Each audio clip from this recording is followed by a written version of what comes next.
It's 8 o'clock in the morning and Mary Mutisia is cleaning the house, while her friend from a neighbouring district, Grace Neva, sets off to fetch water from the nearest river. It's a 6-kilometre walk for Grace, and when she gets there she finds the river dry, so she starts to dig. Back in her village, Mary has finished her housework and now she too sets off to fetch water. But no long walk or digging in the sand for her water's on tap. And it's all thanks to this rock. When it rains, water runs down the face of the rock and gathers in this reservoir. Then down through these pipes and into a storage tank. This one holds 150,000 litres and can keep the community going for months.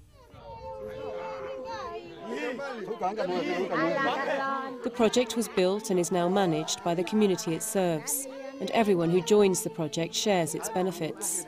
Tunaenda kufanya makazi ya nyumbani kama kuangalia ng'ombe, kutayarisha mashamba kwa sababu maji iko karibu, unakuja tu unachukua haraka. Lakini siku ile tulikuwa tukienda mbali, hakuna kazi nyingine, ni maji tu peke yake. Most communities levy a charge for the water. 3 US cents per 20-litre jerrycan is typical, and some well-established communities are now turning a profit and reinvesting. Here, the community has bought a plot of land and are setting up a model farm to teach farmers how to use techniques like drip irrigation. The amount of money collected from the water catchment, we put in an extra job, extra work.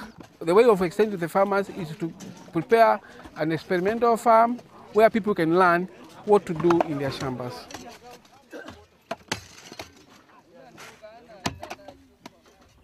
Back at the dry riverbed, Grace is still scraping water from the bottom of a hole.